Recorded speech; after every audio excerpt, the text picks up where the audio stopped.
Hello guys, welcome to SPPS School. Today we see Chapter 2 Pushpi पादपों में लैंगिक प्रजनन of 12th class biology. Watch the video from start to end. If you like the video, then please like and share. आइए हम chapter 2 Pushpi पादपों में लैंगिक प्रजनन का सॉल्यूशन कर लेते हैं। ठीक है, इसमें हम पहले क्वेश्चन आंसर देख लेते हैं।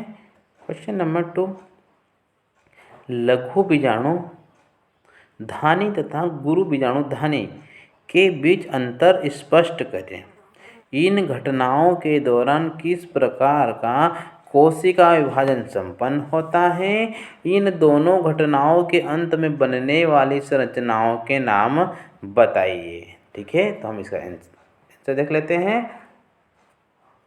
लघु बीजाणुधानी तथा गुरु बीजाणुधानी के मध्य निम्न अंतर है। ठीक है, लघु बीजाणुधानी एंड गुरु बीजाणुधानी। ठीक है, तो लघु बीजाणुधानी की तरफ देखते हैं।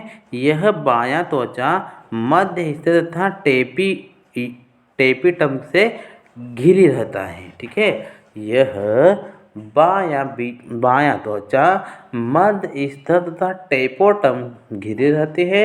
और इसमें आ जाएगा यह बायां तथा अंत अध्यावरण से घिरी रहती है। ठीक है, परागकण मात्र कोशिकाओं से सूक्ष्म बीजाणु बनते हैं जो कि परागकोश के चारों कोनों पर विकसित होते हैं। ठीक है, परागकण मात्र कोशिकाओं से सूक्ष्म बीजाणु बनते हैं जो कि परागकोश के चारों कोनों पर विकसित होते हैं। ठीक है, गुरु बीजाणु मात्र कोशिका से गुरु बीजाणु बनते हैं जो कि अंडाशय मीन्स ओवरी में विकसित होते हैं। ठीक है, यह ओवरी में विकसित होते हैं। इधर देखते हैं लघु बीजाणु की तरफ। इसमें सूक्ष्म जीवाणु मात्र कोशिका के अर्धसूत्री विभाजन द्वारा अनेक परागकणों, ठीक है, पोलन ग्रेन्स का निर्माण होता है। और इसमें आ जाएगा गुरु बीजाणु मात्र कोशिका के अर्धसूत्री विभाजन से गुरु बीजाणु का निर्माण होता है। परागकोश के स्फुटन पर परागकण विमुक्त होते हैं, परागकण पर युग्मोद्भिद बनाते हैं। ठीक है, इसमें क्या होता है, लघु बीजाणुधानी में परागकोश के स्फुटन पर परागकण विमुक्त होते हैं, परागकण नर युग्मोद्भिद बनाते हैं। ठीक है, और गुरु बीजाणु में आ जाएगा गुरु बीजाणु से भ्रूण कोश बनता है। ठीक है, जिसे बोलते हैं एम्ब्रियो सैक। ठीक है, गुरु बीजाणु से भ्रूण कोश बनता है जो मादा युग्मोद्भिद बनाता है। ठीक है, इस घटनाओं के दौरान असूत्री विभाजन होता है। लघु बीजाणु जनन के अंत में लघु बीजाणु अथवा परागकण बनते हैं तथा गुरु बीजाणु के अंत में 4 गुरु बीजाणु बनते हैं। ठीक है, नेक्स्ट क्वेश्चन देखते हैं। क्वेश्चन नंबर 3, निम्नलिखित शब्दावलियों को सही विकसित क्रम में व्यवस्थित करें। परागकण बीजाणुजन उत्तक लघु बीजाणु चतुष्क पराकार कोशिका नर युग्मक। ठीक है, इसका आंसर देख लेते हैं। उपरोक्त शब्दावली का सही विकसित क्रम निम्नवत है। ठीक है, बीजाणु जन उत्तक। ठीक है, बीजाणु जन उत्तक, परागमात्र कोशिका लघु बीजाणु चतुष्क एंड पराग नर युग्मक। ठीक है, नेक्स्ट क्वेश्चन देखते हैं। क्वेश्चन नंबर 4, एक प्रारूपी आवृतबीजी बीजांड के भागों का विवरण दिखाते हुए एक स्पष्ट एवं साफ सुथरा नामांकित चित्र बनाइए। ठीक है, एक प्रारूपी आवृतबीजी बीजांड के भागों का विवरण दिखाते हुए एक स्पष्ट एवं साफ सुथरा नामांकित चित्र बनाइए। ठीक है, तो ये डायग्राम आपको नोटबुक में बनाना है। ठीक है,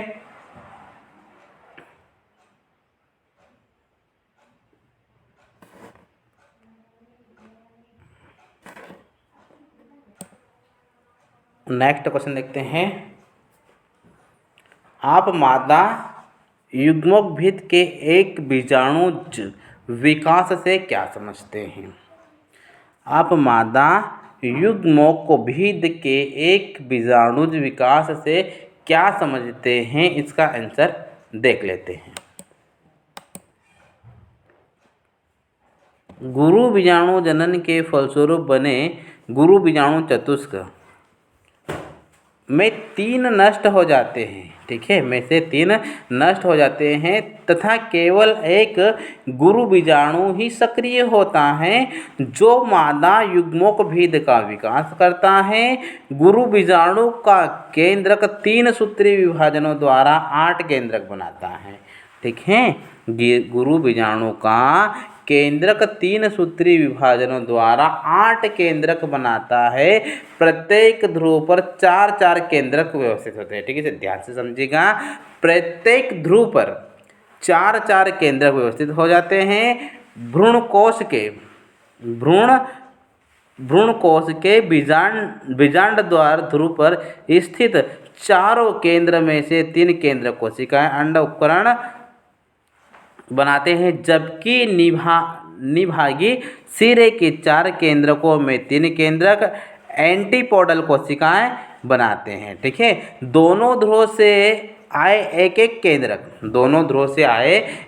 केंद्रक के केंद्रीय कोशिका में संयोजन द्वारा ध्रुवीय केंद्रक बनाते हैं। क्योंकि मादा युग्मोद्भिद सिर्फ एक ही गुरु बीजाणु से विकसित होता है, अतः इसे एक बीजाणुज विकास कहते हैं। ठीक है, अतः इसे एक बीजाणुज विकास कहते हैं। नेक्स्ट क्वेश्चन देखते हैं। Question number 7। उन्मिल परागणी पुष्पों से क्या तात्पर्य है? क्या अनुन्मीलीय पुष्पों में परागण संपन्न होता है? अपने उत्तर की सतर्क व्याख्या करें। ठीक है, तो आइए हम देख लेते हैं। वे पुष्प जिनके परागकोश तथा वर्तिकाग्र अनावृत होते हैं। ठीक है, इसे ध्यान से समझिएगा। वे पुष्प जिनके परागकोश तथा वर्तिकाग्र अनावृत एक्सपोज्ड होते हैं उन्मिल परागणी पुष्प कहलाते हैं। Example voila oxalis. ठीक है, अनुन्मीलीय पुष्पों में परपरागण नहीं होता है। अनुन्मीलीय पुष्प अनावृत नहीं होते हैं। ठीक है, अनुन्मीलीय पुष्पों में परपरागण नहीं होता है। अनुन्मीलीय पुष्प अनावृत नहीं होते हैं, अतः इनमें परपरागण संभव नहीं होता है। ठीक है, अतः इनमें परपरागण संभव नहीं होता है। इस प्रकार के पुष्पों के परागकोश तथा वर्तिकाग्र पास स्थित होते हैं। परागकोश के स्फुटित होने पर परागकण वर्तिकाग्र के संपर्क में आकर परागण करते हैं, अतः अनुन्मीलीय पुष्प स्वपरागण भी ही करते हैं। ठीक है, नेक्स्ट क्वेश्चन देखते हैं। Question number 8। पुष्पों द्वारा स्वपरागण को रोकने के लिए विकसित की गई 2 कार्यनीतियों का विवरण दें।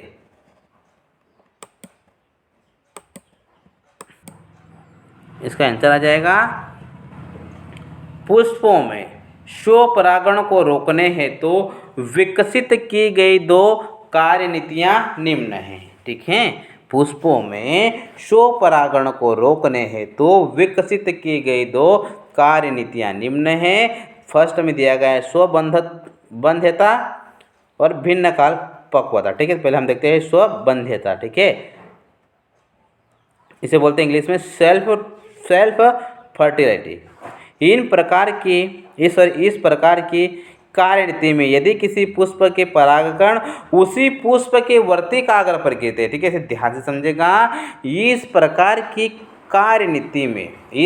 की जो कार्यनीति है, इसमें यदि किसी पुष्प के परागकण उसी पुष्प के वर्तिकाग्र पर गिरते हैं तो उसे निषेचन नहीं कर पाते हैं। ठीक है, तो वे उसे निषेचित नहीं कर पाते हैं। उदाहरण के लिए आ जाएगा मालवा के एक पुष्प के परागकण उसी पुष्प के वर्तिकाग्र पर अंकुरित नहीं होते हैं। ठीक है, नेक्स्ट देखते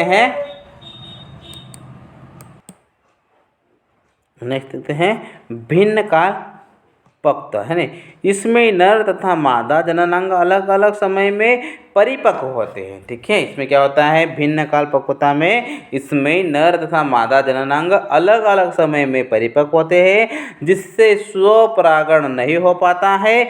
उदाहरण में आ जाएगा सेक्सी फ्रेगा कुल के सदस्य। ठीक है, नेक्स्ट क्वेश्चन देखते हैं, क्वेश्चन नंबर 9। स्व अयोग्यता क्या है? स्व अयोग्य वाली प्रजातियां में स्वपरागण प्रक्रिया बीज की रचना तक क्यों नहीं पहुंच पाती है?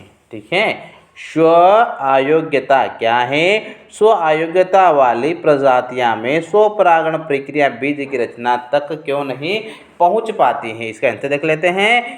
स्व अयोग्यता पुष्प पौधों में पाई जाने वाली ऐसी प्रयुक्ति है।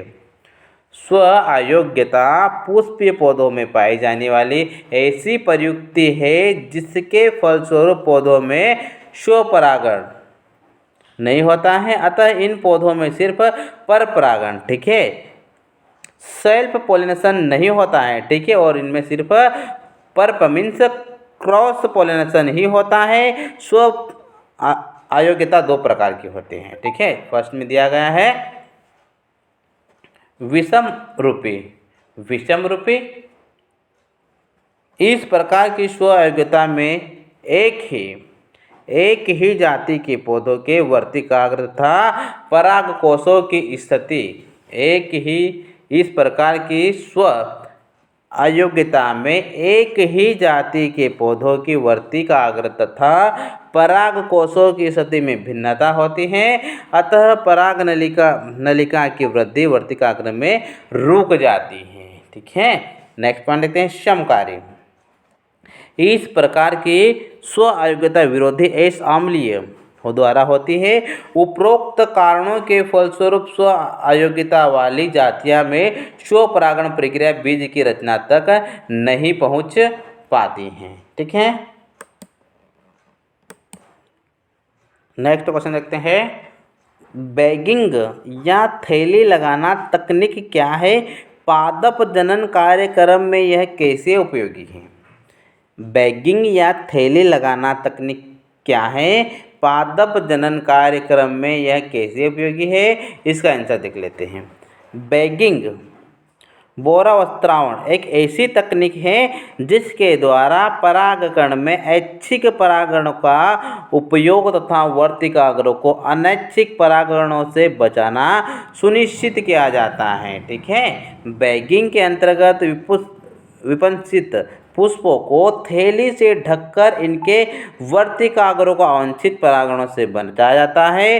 पादप जनन में इस तकनीक द्वारा फसलों को उन्नतशील बनाया जाता है। ठीक है, पादप जनन में इस तकनीक द्वारा फसलों को उन्नतशील बनाया जाता है तथा सिर्फ ऐच्छिक गुणों वाले परागकण व वर्तिकाग्र के मध्य परागण सुनिश्चित कराया जाता है।